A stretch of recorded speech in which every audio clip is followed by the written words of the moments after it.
दोस्तों, स्वागत है आप सभी का अपना यूट्यूब चैनल पर। दोस्तों, बिहार एसएससी एग्ज़ाम को बेहतरीन बनाने के लिए हम प्रैक्टिस सेट लेकर आ गए हैं 5, जो आपके एग्ज़ाम को तैयारी को बेहतरीन बना सकते हैं। दोस्तों, इसमें टोटल हम देखने वाले हैं 60 प्रश्न देखने वाले हैं। तो 40 प्रश्न देखेंगे जो बचा हुआ प्रश्न है। तो दोस्तों, इससे पहले हम करवा चुके हैं 3 पार्ट, करवा चुके हैं 4 पार्ट, वो जा कर के देख सकते हैं अगर नहीं देखें तो। दोस्तों, इसमें सारे टॉप लेवल का प्रश्न है जो बिहार के ऑल एग्ज़ाम के लिए सभी प्रश्न है। ये किरण पब्लिकेशन बुक का है, वही पीडीएफ के साथ करवाते हैं जो सभी एग्जाम में पूछा हुआ प्रश्न आपको देखने को मिलेंगे। चलिए दोस्तों, सेट नंबर 5 को और बढ़ते हैं। आप लोग से रिक्वेस्ट है कि ये वीडियो को शुरू से अंत तक जरूर देखें और अपने दोस्तों के साथ शेयर करना ना भूलें। जो लोग हमारे चैनल पर नए जुड़े हैं, प्लीज़ एक सब्सक्राइब करना ना भूलें और वीडियो अच्छे लगते हैं ज़रूर लाइक कीजिए। चलिए 160 नंबर का प्रश्न से करते हैं, इससे पहले करवा चुके हैं। चलिए दोस्तों, इसका पीडीएफ लेना चाहते हैं, नीचे लिंक दिया गया है टेलीग्राम का, उससे आप लोग जुड़िए। तो दोस्तों, ये सारे प्रीवियस का प्रश्न है जो बार बार पूछे गए हैं प्रत्येक 10 सालों में से। तो जैसे दिया गया पहला प्रश्न है 160 का कि जय जवान जय किसान का नारा किसने दिया। तो दोस्तों, जय जवान जय किसान का नारा वो किसने दिया, तो लाल बहादुर शास्त्री ने दिया जय जवान जय किसान का नारा। तो सुभाष चंद्र बोस, ये जो है सुभाष चंद्र बोस, दोस्तों वो कौन सा नारा दिया कि तुम मुझे खून दो मैं तुम्हें आज़ादी दूंगा, ये सुभाष चंद्र बोस की नारा है। अगली प्रश्न को बढ़ते हैं। देखिए, ये CSBC बिहार पुलिस कांस्टेबल भर्ती में 2013 का पूछा हुआ प्रश्न है। अगली प्रश्न को बढ़ते हैं कि पंडित जवाहरलाल नेहरू का जन्म किस वर्ष हुआ था। तो पंडित जवाहरलाल नेहरू का जन्म कब हुआ, तो इसका जो सही आंसर हो जाएगा दोस्तों, ये 1879 ईस्वी में हुआ था पंडित जवाहरलाल नेहरू का जन्म। अगली प्रश्न को और बढ़ते हैं कि देश में महात्मा गांधी द्वारा दांडी मार्च अभियान छेड़ा गया था। तो दांडी मार्च अभियान कब छेड़ा गया था, तो गांधी जी के द्वारा। तो ये जो छेड़ा गया था दोस्तों 1930 ईस्वी में। Option 2 is right answer. अगले प्रश्न कि स्वराज मेरा जन्मसिद्ध अधिकार है और मैं इसे लेकर रहूँगा, यह कथन किसका है दोस्तों। तो ये जो कथन है यह लोकमान्य बाल गंगाधर तिलक का यह कथन है। स्वराज मेरा जन्मसिद्ध अधिकार है और मैं इसे लेकर रहूँगा, ये तो कथन किसका है, तो बाल गंगाधर तिलक का है, लोकमान्य। अगली प्रश्न कि ब्रिटिश हाउस ऑफ कॉमन्स में सर्वप्रथम किस भारतीय आर्थिक नुकसान सिद्धांत की भर्त्सना की थी। तो इसका तो सही आंसर हो जाएंगे दोस्तों 164 का ऑप्शन ए, दादा भाई नौरोजी ने किया था। अगली प्रश्न है कि किस ब्रिटिश गवर्नर जनरल ने देश में से सती प्रथा निर्मूल की थी। तो इसका जो सही आंसर हो जाएंगे दोस्तों 65 का, वो लॉर्ड विलियम बेंटिंग था। जो सती प्रथा का लागू को हटा दिया गया था। अगली प्रश्न कि होम रूलिंग आंदोलन किसने प्रारंभ किया था। कौन होम रूलिंग आंदोलन किसने प्रारंभ किया दोस्तों। तो 66 का जो आंसर होगा वो है एनी बेसेंट और लोकमान्य तिलक, जो होम रूलिंग आंदोलन को प्रारंभ किया था। अगली प्रश्न को बढ़ते हैं कि वल्लभ भाई पटेल को सरदार की उपाधि किस आंदोलन में दी गई थी। किसको, वल्लभ भाई पटेल को सरदार का उपाधि तो किस आंदोलन में दिया गया था।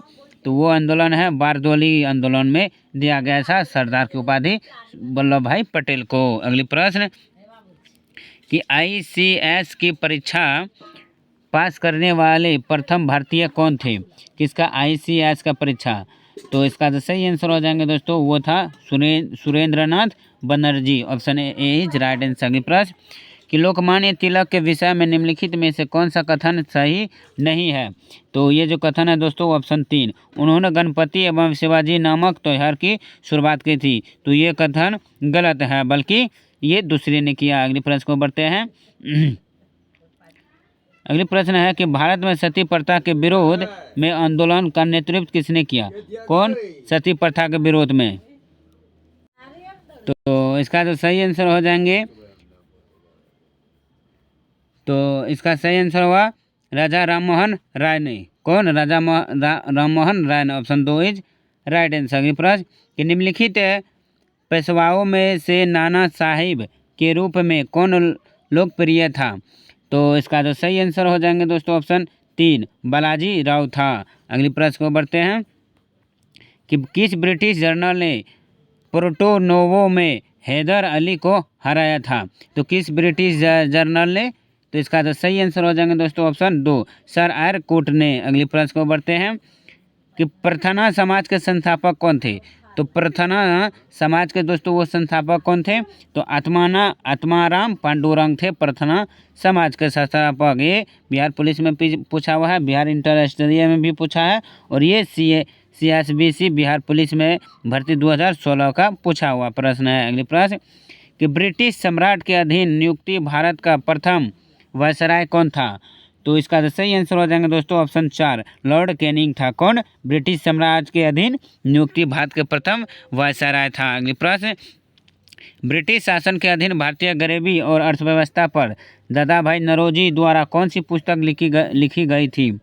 तो इसका तो सही आंसर हो जाएंगे दोस्तों option 3 poverty and on British rule in India. Option 3 is right answer. अगली प्रश्न है कि भारत में पुर्तगालियों का पहला गवर्नर था। तो भारत में पुर्तगालियों का पहला गवर्नर था, तो वो कौन था दोस्तों। तो इसका सही आंसर हो जाएंगे वो डी अल्मिंडा था। Option 2 is right answer. कि विलियम बेंटिंग द्वारा निम्न में से किस सुधारक उपाय को लागू नहीं किया गया था। किसके द्वारा? विलियम बेंटिंग के द्वारा। तो ऑप्शन जो हो जाएंगे इसका ऑप्शन ए दास्यता का अंत। Option A is right answer. अगली प्रश्न कि भारत ने दासमिक मुद्रा प्रणाली किस वर्ष शुरू की थी। कौन? दासमिक मुद्रा प्रणाली। तो ऑप्शन जो इसका राइट आंसर हो जाएगा ऑप्शन 1956 ईस्वी में। Option 2 is right answer. अगली कि अवध में किसानों का नेतृत्व किसने किया। अवध में किसानों का नेतृत्व, तो इसका तो सही आंसर हो जाएंगे वो बाबा रामचंद्र ने किया। Option 3 is right answer. अगली प्रश्न निम्न में से एक सामाजिक सुधारक जो जातीय असमानताओं के खिलाफ लड़े थे वो कौन था दोस्तों। तो इसका सही आंसर हो जाएंगे Periyar Ramaswamy Naicker. Option A is right answer. अगली कि ब्रिटिश शासन के दौरान भारतीय हस्तलिपियों की क्षय का प्रमुख कारण है। तो इसका प्रमुख कारण है कम कीमत वाली मशीन बनाया। अगली प्रश्न राजनीति से धर्म कभी अलग नहीं हो सकता, यह शब्द किसने कहा। राजनीतिक से धर्म कभी अलग नहीं हो सकता है, तो यह क्वेश्चन किसका है दोस्तों, यह बात किसने कहा। तो ऑप्शन जो हो जाएगा इसका 3 महात्मा गांधी ने बोला था। अगली प्रश्न निम्नलिखित में से कौन सी पार्टी या संगठन डॉक्टर अंबेडकर द्वारा स्थापित नहीं किया गया है। तो इसका सही आंसर हो जाएंगे समता सैनिक दल का। अगली प्रश्न कि भारत में पहली बार किसने वार्षिक आय को अनुमानित किया था। तो भारत में पहली बार किसने वार्षिक आय को अनुमानित किया। तो इसका सही आंसर हो जाएंगे दादा भाई नौरोजी ने। Option A is right answer. कि फ्रंटियर गांधी किसे कहा जाता है। तो इसका जो सही आंसर हो जाएंगे दोस्तों ऑप्शन 2 खान अब्दुल गफ्फार खान को कहा जाता है। अगली प्रश्न निम्नलिखित में से कौन सी प्रार्थना समाज की मांग नहीं थी। तो कौन प्रार्थना समाज की मांग नहीं थी। तो 186 का आंसर हो जाएगा लड़के एवं लड़कियों की विवाह आयु में वृद्धि करना। अगली प्रश्न कि 1926 में नौजवान भारत सभा किसके द्वारा बनाई गई। तो इसका जो सही आंसर हो जाएंगे दोस्तों ऑप्शन ए भगत सिंह के द्वारा नौजवान भारत सभा का द्वारा बनाया गया था 1926 में। राजस्व में रैयतवाड़ी प्रयोग का आरंभ किसके द्वारा किया गया। तो 188 का आंसर हो जाएंगे अलेक्जेंडर रीड के द्वारा। अगली कि गांधी ने दांडी यात्रा प्रारंभ की थी। तो दांडी यात्रा गांधी जी ने कहाँ से प्रारंभ किया। तो इसका राइट आंसर हो जाएंगे साबरमती आश्रम से। ये देखिए DRDA clerk computer operator group 3 में पूछा हुआ प्रश्न है 2007 का। अगली प्रश्न इसी तरह का सारे प्रश्न मिलेंगे आपके पूछा हुआ। अगली प्रश्न है कि इनकलाब जिंदाबाद का नारा किसने दिया। तो ये भगत सिंह ने दिया। ऑप्शन 2 इज राइट आंसर हो जाएंगे। अगली प्रश्न कि भारत में कलेक्टर का पद सृजन हुआ है। तो भारत में कलेक्टर पद कब का आगमन हुआ। तो 1772 ईस्वी में। Option A is right answer. अगली कि पानीपत के तृतीय युद्ध में मराठे निम्न में से पराजित हुए थे। तो पानीपत के तृतीय युद्ध में मराठे किससे पराजित हुए। तो ऑप्शन जो हो जाएगा इसके अफगान से पराजित हुए। अगली प्रश्न सती प्रथा पर निम्नलिखित ने रोक लगाई थी। तो सती प्रथा पर किसने रोक लगाया। तो ऑप्शन जो हो जाएंगे इसका right answer option Lord William Bentinck. Option 3 is right answer. अगली प्रश्न कि भूदान आज्ञा से संबंधित है।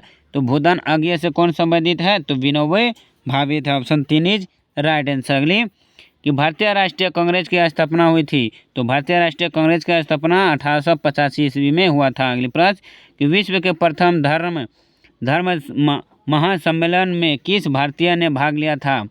तो इसका सही आंसर हो जाएंगे दोस्तों ऑप्शन 3, स्वामी विवेकानंद ने। अगली प्रश्न है निम्न में से किसने 18 सल्तन के विद्रोह को भारत का प्रथम स्वतंत्रता संग्राम कहा है?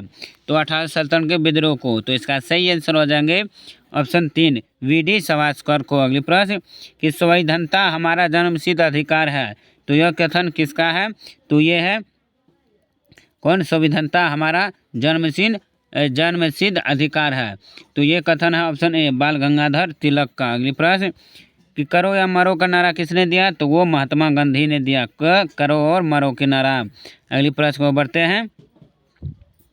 तो लाल बहादुर ने दिया जय जवान जय किसान का नारा दिया गया था। अगली प्रश्न कि महात्मा गांधी के अनुसार धर्म का अभिप्राय है, तो महात्मा गांधी द्वारा धर्म का अभिप्राय है क्या है? तो इसका राइट आंसर हो जाएंगे 200 का ऑप्शन 3, आत्मज्ञान से है। अगली प्रश्न कि करो या मरो का नारा किसने दिया? तो ये महात्मा गांधी ने दिया। अगली प्रश्न है कि किसने कहा था स्वराज हमारा जन्मसिद्ध अधिकार है? तो इसका राइट आंसर हो जाएंगे बाल गंगाधर तिलक, बल्कि ये बिहार प्रारंभिक शिक्षक मूल्यांकन में पूछा हुआ प्रश्न है। तो वो चलिए दोस्तों आज के लिए बस इतना ही। जो 240 प्रश्न था वो पूरा करवा दिए। फिर इससे आगे मिलते हैं 203 से लेकर 303 तक, यानी 100 प्रश्न करवाएंगे। चलिए आज के लिए बस इतना ही, फिर मिलता हूँ अगली वीडियो के साथ। तब तक के लिए धन्यवाद।